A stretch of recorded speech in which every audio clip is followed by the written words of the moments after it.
Welcome back to another spill drop video.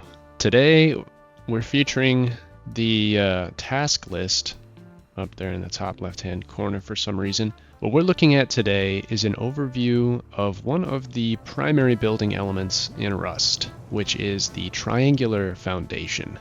Bases that utilize triangular foundations are generally known for being a little bit smaller, a little bit harder to navigate, or a little bit more compact than a standard square-based base. And I'll show you a little bit about why that is, and some tricks that you can utilize to continue to have a base that you can navigate while also having a relatively small footprint and the ability to store some pretty unique deployables in some pretty unusual ways. Just from the outside here, you can see kind of an interesting roof concept that I've come up with here. What you see is we've got a roof with shooting peak downs and turret spots just outside. From up here, we're actually looking down at the front of the base where we were just standing. So you can see you've got some pretty interesting peak downs from up here. You're also covered from up top, so no one can snipe you from longer range while you're peeking down at the foot of your base from here.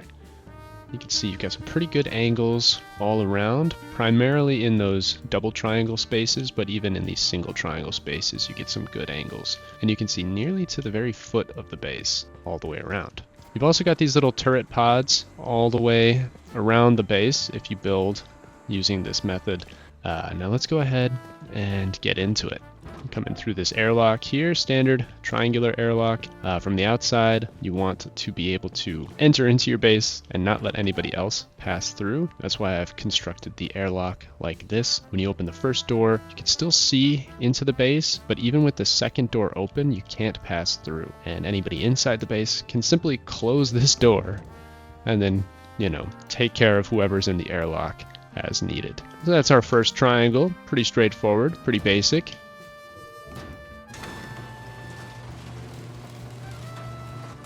Now from in here, I'm going to show you a couple of very commonly used triangular set pieces that I have in almost every base. You've got the recessed furnace triangle here, so 3 low-grade based furnaces pushed down into a little half-high hole in the ground, and that's a really good way to have your furnaces be both accessible and somewhat out of the way. I've also got a standard locker in here. So it's a locker in a triangle with a wall in front. You can put a window or a door or what have you here. I like to use the windows because you can put one of these metal frames in here, which has 500 health, and a embrasure, which also has 500 health. And that's a really solid way to lock in a locker like that and protect your base from people going in through the honeycomb and trying to raid into this side. Depending on whether or not this is in honeycomb or just in an internal triangle, you may want to flip this wall here so that the hard side, which is currently facing me, faces out. So if this is honeycomb, you may want the hard side facing out. So if anybody goes through the outside wall of the honeycomb, they'll have to go through another hard side wall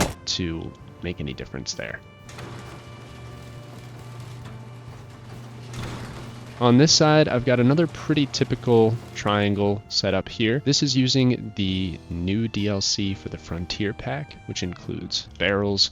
These horizontal barrels are fantastic deployables. They've got 4 slots for these storage adapters total for each barrel, 2 on either side, which is really great for automating your base, adding industrial components and that sort of a thing, because you can have multiple inputs and multiple outputs for every barrel, which just makes them so much more useful. Now up top here, little gallery kind of space. Got another triangle for furnaces. This is a slightly different design. You can see the roofs from the outside kind of peeking through in here now, but it's the same general idea as the locker. Basically, cram these guys in here. I'll usually start with the back furnace first. I'll place that as far back as I can, hop on top, and then place these 2 furnaces. And then obviously once that's done, you'll want to put the wall down here, like this window. Otherwise you get kind of trapped inside there. I've got this area here as well, which is just a little armory kind of layout. So you've got the weapon rack up here, the 2 lower tier weapon racks down below to store some extra weapons for whatever you might need.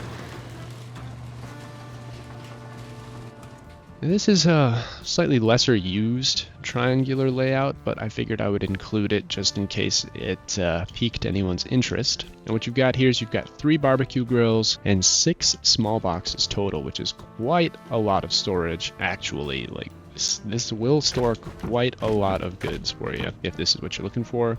And it's a very small and self-contained layout. As you can see, nothing even pokes through the garage door once it's closed, so no one would have any idea what was going on behind there. You just got another standard barrel layout here just to show that you can kind of stack them up like this, have pipes going from one floor to another if you wish, and that will kind of increase the ability for you to make your base more modular, expand your industrial systems, incorporate more elements throughout the base. It's also a great way to get one of those automated loot sorters that people have been going crazy for incorporated really early into your base, because you do need a lot of storage and a lot of adapters in order to make one of those systems work. Now on this side, I've got a double fridge set up. There's nothing else in this little triangle because nothing else really fits, but you can see 2 fridges fit pretty cute, pretty nicely right there. Still out of the way, still allows for some ease of navigation without being kind of all up in your way like these fridges can occasionally be. Got a little peek over into the rest of the base here that kind of shows you what you can expect as we move, but let's just go ahead and take it the natural way here. And this ladder hatch also kind of acts as a makeshift airlock. People can still go up, of course. This one with the garage doors is a little tricky to get up, so it does kind of lock people in place temporarily there, but it prevents forward motion pretty effectively. Now, similarly with the recessed furnace triangle here, you can do the same thing with the electric furnaces, and if you set them up in this orientation like I've got here, you know, this one flush up against the corner with this wall, like this side of the deployable flush against this foundation, and just repeating that process as you go until you get to this one, of course, which obviously you have to be a little freaky deaky with. You can add these adapters onto these furnaces and incorporate them into the automated system as well. So you don't have to come in here and manually put ore into these furnaces to keep them running if you don't want to. But this is certainly a pretty good option for how to get them kind of sunk in there. I also added rugs to these areas as well. I just thought it was a nice little touch to add a little bit extra ambient light. We've got vertical barrels here, basically the same setup as the horizontal barrels, but as you can see, you have a lot more access to these adapters on the horizontal barrels. You can reach these ones really easily. You only have access to 3 on these vertical barrels. The 4th one is way back there and you can't really get to it. So that's why I tend to prefer the horizontal format barrels. Then we've got this bedroom. It's kind of like a diamond shape, so that's what we're going to call it, the bedroom diamond. It's got a locker, it's got a weapon rack, it's got a horizontal barrel, which has, again, the same storage as a large box, which is awesome. And you've got your bed here, so it's a really good spot to respawn. You pop right up, grab a weapon, grab a kit, grab some food, and bounce. You've also got up here in this kind of little triangle alcove a repair bench, which sinks pretty far back into these.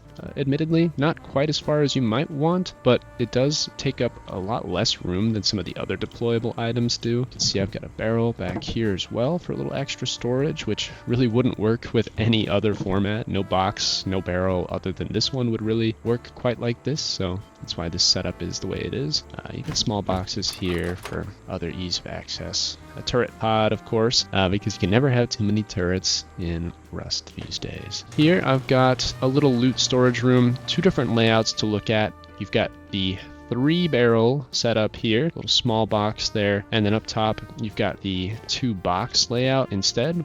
Both of these are pretty popular, so I included both just so you could kind of see how these diamond-shaped loot rooms can be laid out. Often people will put a window in front of these if they're using the boxes, but the barrels make it a little harder to reach all the way back if you use a window frame. I have kind of a peek up from this area here, so you can reach these barrels in case they help with your farming adventure. And then down here we've got a cute little farm. I don't have the lights hooked up yet, you know, I'm just trying to get my footing here on this build server.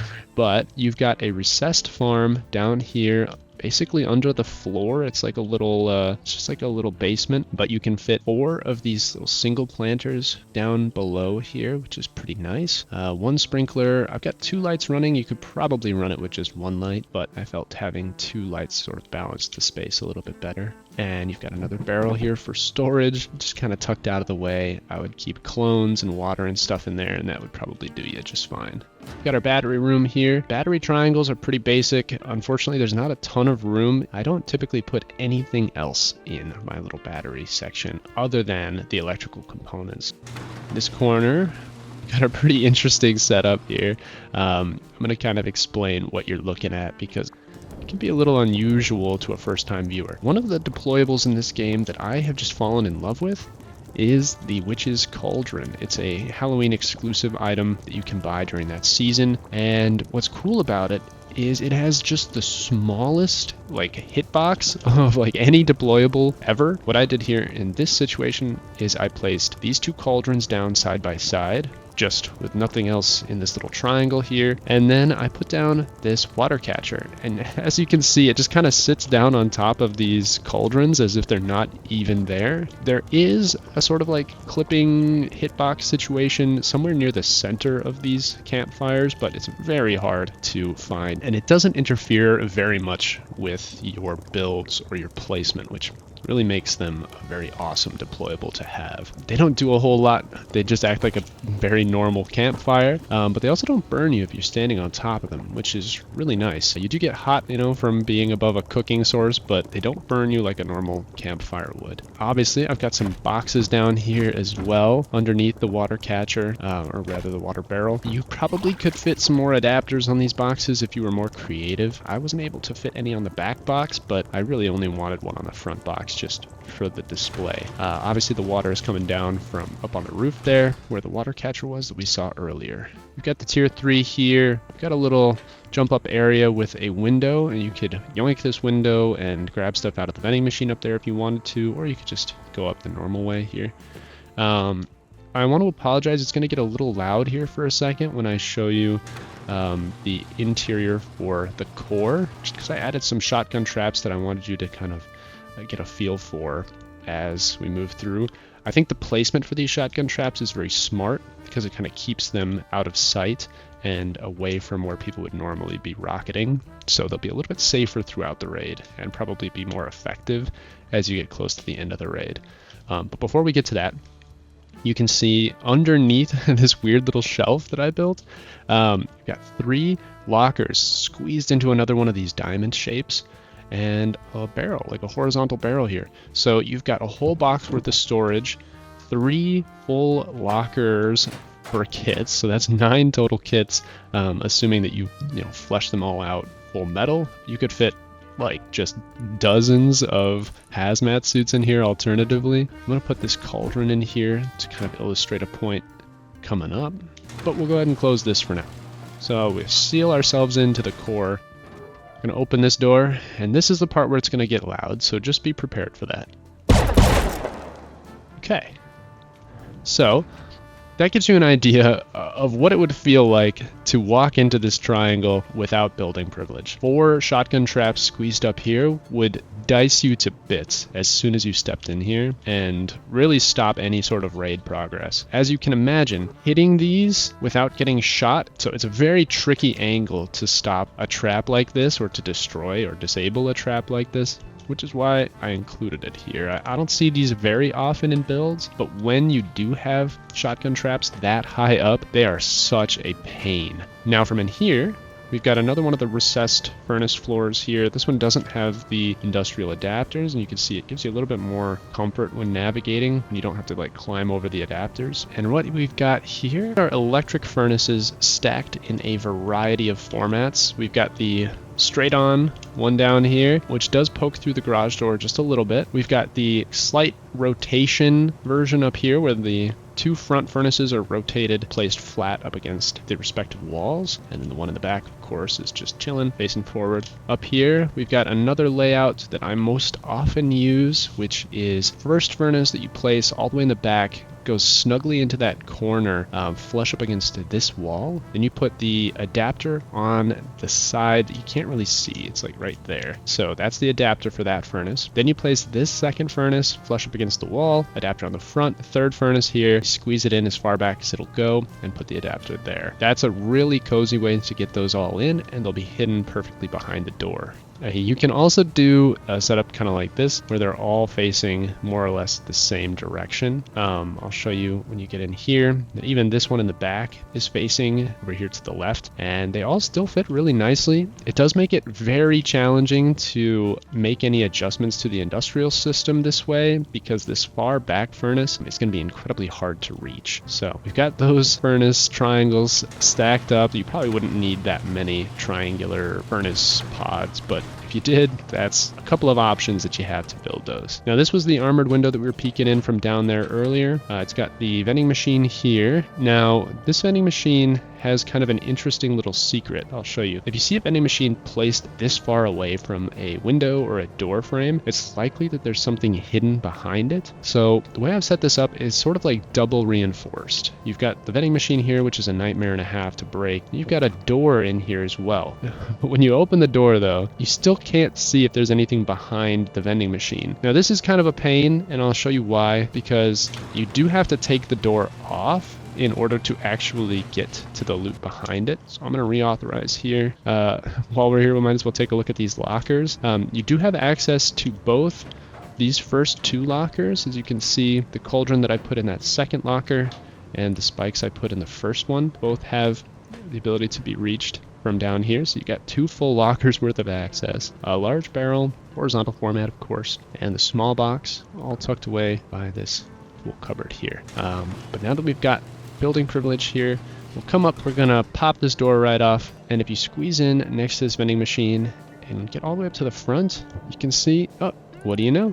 More storage, a barrel hidden behind the vending machine. So a little bit of hidden storage in case you needed it. It's sort of, I mean, it's convenient for sure, and you can store rockets. You can stash stuff in there as like a last ditch effort to prevent a, raider from getting them. But if anybody sees this sort of positioning here for your vending machine, they're gonna know that something's going on behind it. Putting that door there is another way to kind of help slow things down, because they won't be able to just sneak over here and pop a look in to that barrel. They'll have to go through the door, which in order to do, they'll have to go through the vending machine in the first place, or the wall, which, I mean, neither of those are great options. So just keep that in your back pocket for when it becomes applicable. And as you could see from down in the tool cupboard room, there is a window underneath the tier 3 that you can peek through.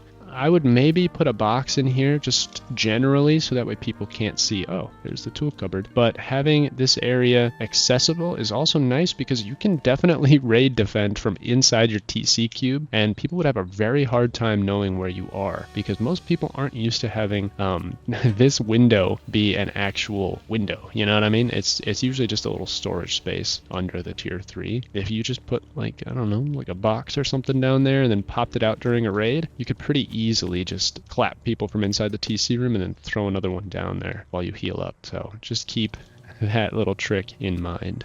But with that, I think I have covered all of the major set pieces for this build. Again, if you have any suggestions, I am very open to them. I would love to know how you utilize the triangles in your base, how you make the most out of your space. And if you like this video and you want to see more, then go ahead and like the video if you feel so inclined. It is a little button. It should be glowing down there in the bottom left-hand corner right now. If you want to see more videos like this, go ahead and subscribe to the channel and you will get more videos like this, or reach out to me on Twitter.